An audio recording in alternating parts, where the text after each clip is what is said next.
ओम नमः शिवाय। मैं हूँ वामिका और आप सभी का हमारे चैनल आध्यात्मिक सागर में बहुत बहुत स्वागत है। आप सभी का दिन शुभ और मंगलमय हो और भोलेनाथ जी आप सभी को स्वस्थ और आनंदित रखें। आज आप सुनेंगे फाल्गुन मास महात्म्य का अध्याय 26। श्री मार्कंडेय जी धर्मराज युधिष्ठिर से कहते हैं, हे युधिष्ठिर, सूर्य वंश में इंद्रद्युम्न नाम से प्रसिद्ध एक राजा थे जो अयोध्या के अधिपति थे। उन्होंने पर्वत, वन और काननों सहित संपूर्ण पृथ्वी का पालन किया था। उनके राज्य काल में चारों वर्णों के लोग अपने अपने धर्म का पालन करते थे। प्रत्येक धेनु इच्छा अनुसार दूध देने वाली कामधेनु थी और पृथ्वी हरी भरी खेती से सुशोभित थी। एक दिन राजर्षि इंद्रद्युम्न ने महर्षि वशिष्ठ से पूछा, महामुनि, मैं अश्वमेध यज्ञ करना चाहता हूँ, सो किस तीर्थ में उसका अनुष्ठान करूँ? तब वशिष्ठ जी बोले,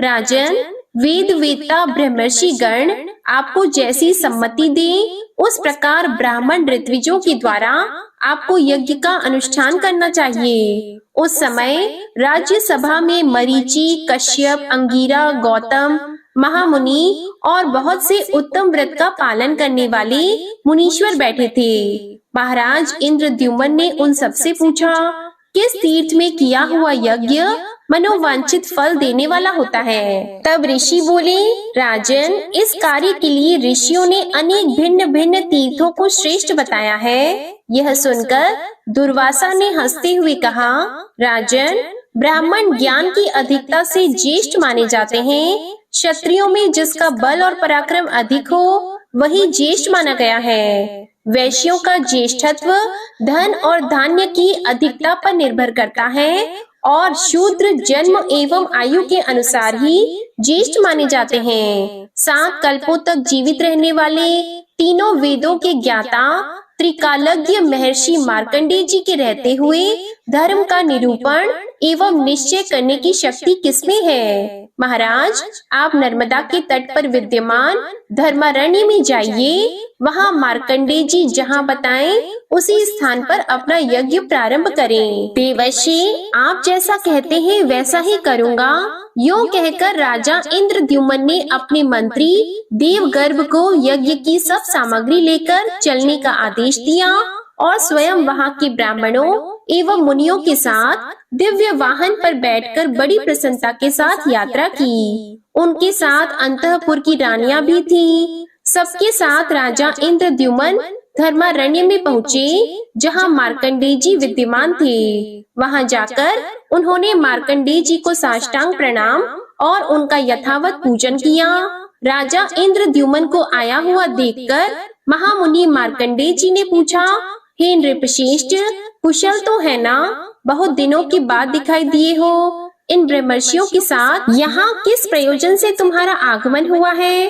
तब इंद्रद्युम्न बोले, हे द्विज श्रेष्ठ, मैं यज्ञ करने के लिए आया हूँ, सो किस तीर्थ में उसका अनुष्ठान करूँ? तब मार्कंडेय जी कहने लगे, राजन, समुद्र पर्यंत पृथ्वी पर जितने तीर्थ हैं, वे सब नर्मदा नदी में स्नान करने के लिए आते हैं। उत्तर में जितने शिवलिंग हैं और दक्षिण में जो जो तीर्थ हैं, वे सब कोटि तीर्थ में लीन होते हैं, इसलिए उसका नाम कोटि तीर्थ हुआ है। भगवान शंकर ने पूर्व काल में पार्वती देवी, कार्तिकेय जी, ब्रह्मा, विष्णु तथा इंद्र आदि देवताओं के सम्मुख इस तीर्थ के महात्म्य का इस प्रकार वर्णन किया है।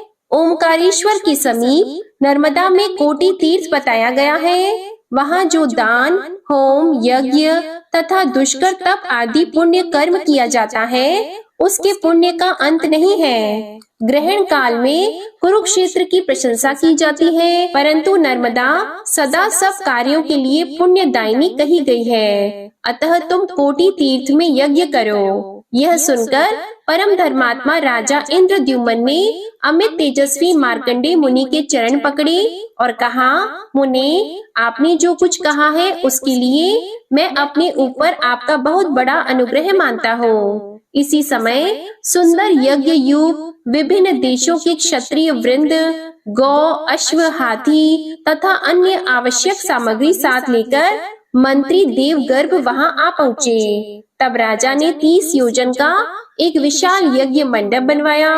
उनमें बहुत से यूप लगाए और अपने प्रमाण के अनुसार नाना प्रकार के कुंड निर्माण कराए। यज्ञ प्रारंभ हुआ और वेद मंत्रों की उच्चारण ध्वनि से भूमि और आकाश का मध्य भाग गूंज उठा। सूर्य के समान तेजस्वी अग्निदेव अपने धूम रहित स्वरूप से प्रज्वलित हो रहे थे। महाराज इंद्रद्युम्न ने उस यज्ञ में ब्रह्मा, विष्णु तथा शिव का भी आह्वान किया। इनके साथ संपूर्ण देवता भी पधारे। राजा के यज्ञ में घी और दूध की नदियां बहती थीं, जहां दही और खीर की कीच जमी हुई थी। अनेक प्रकार के भक्ष्य भोज्य पदार्थ सदा सबके लिए प्रस्तुत रहते थे। देवता, मुनि तथा 4 प्रकार के प्राणी समुदाय भली भांति तृप्त हुए। अंत में ब्राह्मणों को प्रचुर दक्षिणा दी गई। इस प्रकार वह यज्ञ संपूर्ण हुआ। इसके बाद ध्रुव तथा ब्रह्मपुत्र महर्षियों को विदा करके ओमकारेश्वर के स्वरूप को जानकर राजा ने उनका पूजन किया। मणि माणिक्य आदि रत्नों से पहले ओमकार लिंग को विभूषित किया। फिर गंध, नाना प्रकार के धूप, कपूर, अगर, चंदन, ध्वज, छत्र, वितान, व्यजन और दिव्य चामरों से पूजा संपन्न करके इस प्रकार स्तुति की। जिस बिंदु युक्त ओमकार का योगी जन सदा ध्यान करते हैं तथा जो ओमकार स्वरूप काम और मोक्ष देने वाले हैं, उनको बार बार नमस्कार है। ब्रह्मा, विष्णु तथा इंद्र को भी वर देने वाले सर्वदेवमय शिव आपको नमस्कार है। रुद्र, पुण्य से सुशोभित होने वाली जो आपकी कल्याणमयी अघोर मूर्ति है, उसके द्वारा आप मुझ पर कृपा कीजिए। आपके सब ओर हाथ और पैर हैं, सब ओर नेत्र, सिर और मुख हैं। लोक में सब ओर आपके कान हैं तथा आप सबको व्याप्त करके स्थित हैं। आपको नमस्कार है। इस प्रकार स्तुति करने पर ओमकार लिंग के मध्य भाग में एक दूसरा लिंग दिखाई दिया, जो प्रज्वलित काल अग्नि के समान कांतिमान था। उसने इंद्रद्युम्न से कहा, राजन, तुम्हारा कल्याण हो। तुम्हारे मन में जो कामना हो उसके लिए वर मांगो। तब इंद्रद्युम्न बोले, देव, वहाँ यज्ञ पर्वत पर देव द्रोणी में भगवती पार्वती के साथ पूजित होकर आप सदा निवास करें। देव देवेश्वर, इस तीर्थ में जो प्राण त्याग करे वह शिव लोक में जाए। ओमकारेश्वर बोले, हे नृपश्रेष्ठ, तुम्हारी यह सब मनोकामना पूर्ण हो। इतना कहकर वे वहीं अंतर ध्यान हो गए। उन्हीं के साथ अन्य देवता भी अपने अपने स्थान को चले गए।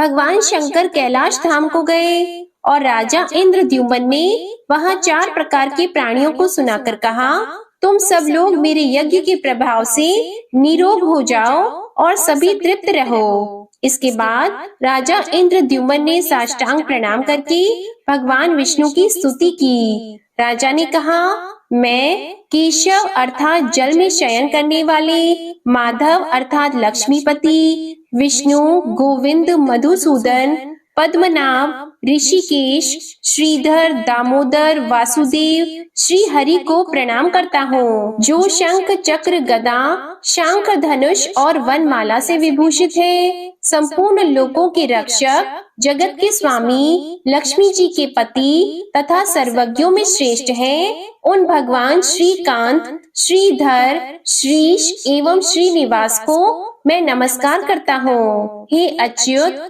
अनंत, यज्ञेश, यज्ञाधिप, आपको नमस्कार है। ऋग, साम, अथर्व और यजुर्वेद स्वरूप आपको नमस्कार है। नरसिंह, मत्स्य, वराह और कूर्म रूप धारण करने वाले आपको नमस्कार है। पवित्र वाहन पर आरूढ़ होने वाले गरुड़ ध्वज आपको नमस्कार है। जो सहस्त्र मस्तकों वाले, सकल, निष्कल, जानने योग्य, पुरुष, अध्यक्ष तथा सबके आदि कारण है, उन भगवान नारायण देव को मैं नमस्कार करता हूँ। दैत्यों का अंत करने वाले देवता श्री हरि को मैं प्रणाम करता हूँ। हिरण्य, पृथ्वी तथा यज्ञ को अपने गर्भ में धारण करने वाले, अमृत की उत्पत्ति के हेतु भूत श्री विष्णु को मैं नमस्कार करता हूँ। हे वासुदेव, श्री गर्भ एवं ज्ञान गर्भ स्वरूप आपको नमस्कार है। प्रभु, आपने ही इस संपूर्ण चराचर जगत की सृष्टि की है। आप ही प्रत्येक युग में सृष्टि, पालन और संहार करने वाले हैं। आपके सब और नेत्र हैं, सब और मुख हैं। आप अव्यक्त एवं जानने योग्य हैं। संपूर्ण विश्व की आत्मा,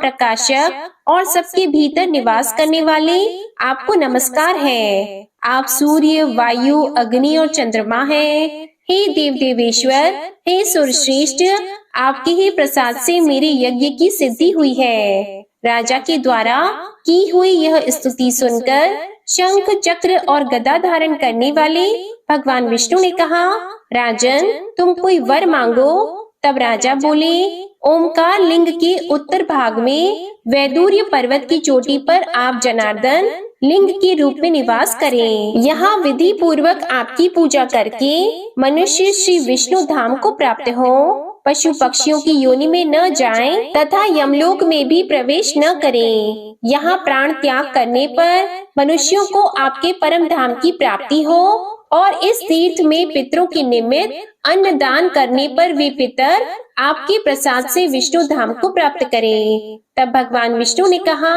हे नृपश्रेष्ठ, मैं यही अवतार धारण करूंगा और तुमने जो कुछ मांगा है वह सब मेरे प्रसाद से पूर्ण होगा। ऐसा कहकर शंख, चक्र और गदा धारण करने वाले भगवान विष्णु अपने धाम को चले गए।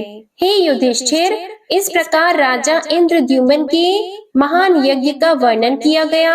उस यज्ञ से ही वह पर्वत समस्त संसार में पुण्य तीर्थ के रूप में विख्यात हुआ।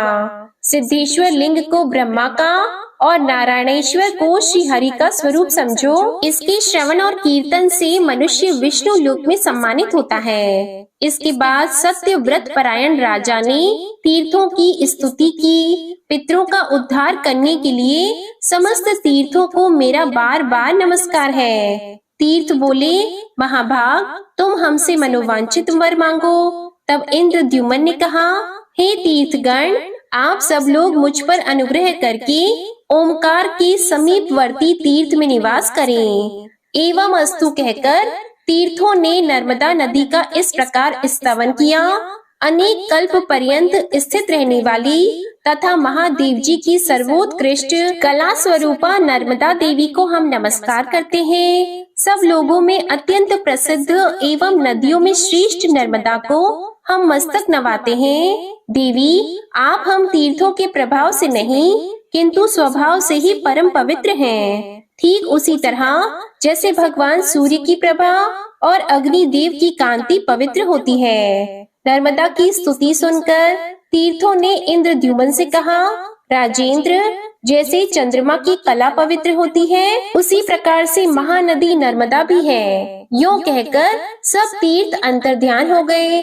इसके बाद राजा इंद्रद्युम्न ने अर्घ देकर गंगा जी की स्तुति की। गंगा, भागीरथी, देवी, भोगवती, शुभा, जानवी, मोक्षदा, भद्रा, तारिणी और पापनाशिनी इत्यादि नामों से प्रसिद्ध गंगा देवी को मैं नमस्कार करता हूँ। माते, आप ही स्वर्ग में देवाधि देवों से वंदित मंदाकिनी कहलाती हैं। आप ही वेद माता गायत्री, उमा और कात्यायनी हैं। देवी, आपको साक्षात महादेव जी ने अपने सिर पर धारण किया है। इससे अधिक आपके विषय में और क्या कहा जा सकता है।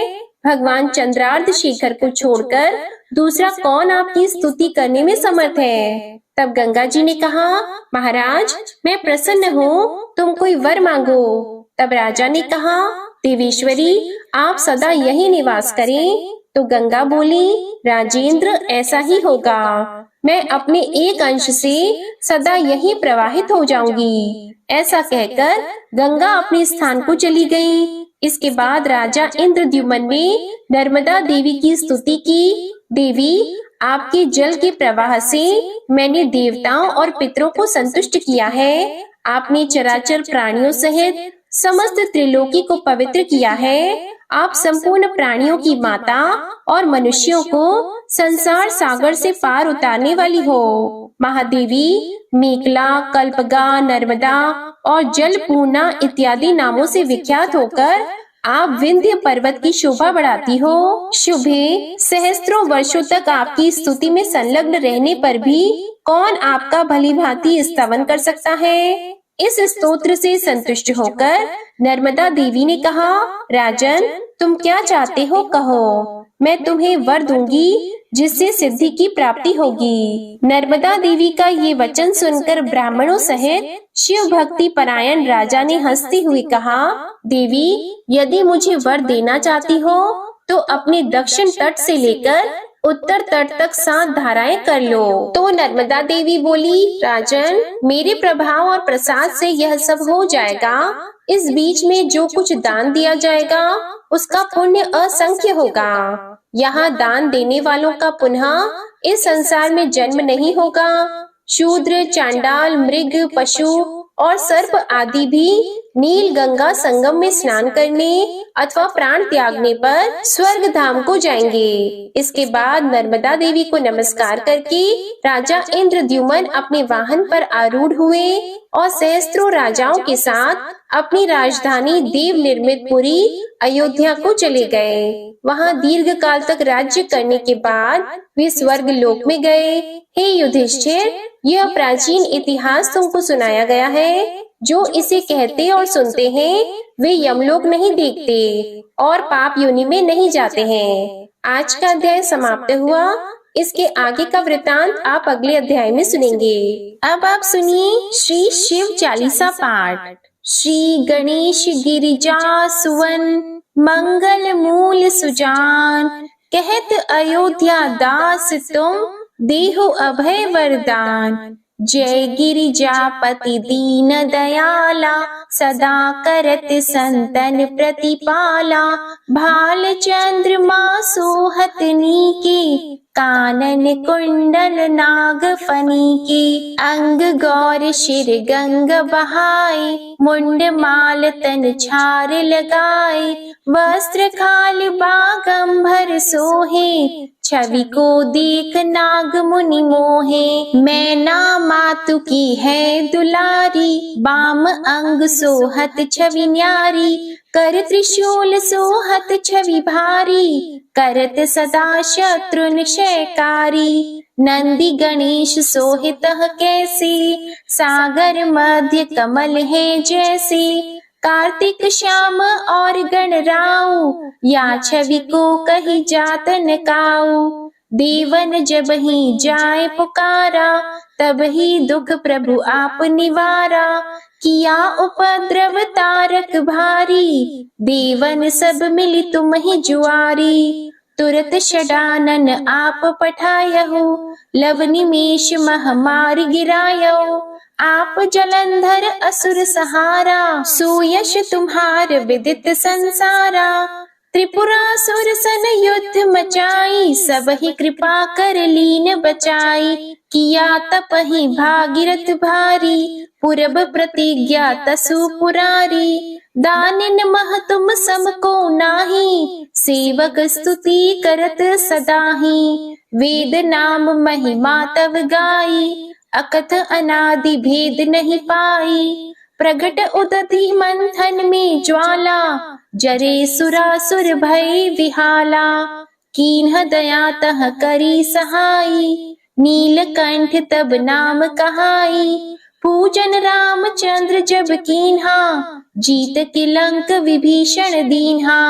सहस कमल में हो रहे धारी, कीन्ह परीक्षा तब ही पुरारी। एक कमल प्रभु राखे जोई, कमल नयन पूजन चह सोई। कठिन भक्ति देखी प्रभु शंकर, भय प्रसन्न दिए इच्छित वर। जय जय जय अनंत अविनाशी, करत कृपा सबके घटवासी। दुष्ट सकल नित मोहि सतावे, भ्रमत रहे मोहि चैन न आवे। त्राहि त्राहि मैं नाथ पुकारो, यही अवसर मोहि आन उबारो।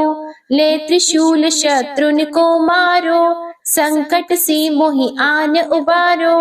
मातु पिता भ्राता सब कोई, संकट में पूछत नहीं कोई। स्वामी एक है आस तुम्हारी, आया हरहु अब संकट भारी। धन निर्धन को देत सदा ही, जो कोई जाची वो फल पाही। अस्तुति के ही विधि करो तुम्हारी, क्षमहु नाथ अब चूक हमारी। शंकर हो संकट के नाशन, मंगल कारण विघ्न विनाशन।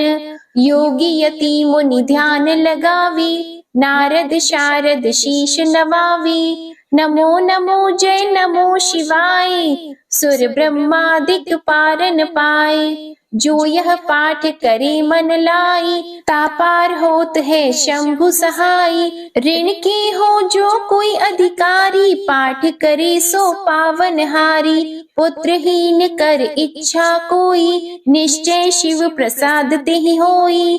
पंडित त्रयोदशी को लावे, ध्यान पूर्वक होम करावे। त्रयोदशी व्रत करे हमेशा, तन नहीं ताकि रहे कलेशा।